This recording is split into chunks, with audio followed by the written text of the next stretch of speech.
কি মালিক, সকাল সকালে ভোতা চাকুটা নিয়ে কি করছো? আরে শান দিচ্ছি রে, বাগানে যাব বাঁশ কাটতে। এই ভোতা চাকুটাকে নিয়ে তুমি বাঁশ কাটতে যাবে?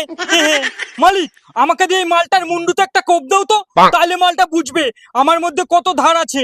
ওর কথা ছাড়তো, আমার মনে হয় ওর ভেতরে জলের জায়গা কেউ বাংলা ভরে দিয়েছে, ওই জন্য মালটা ভুমচাং কথা বলছে।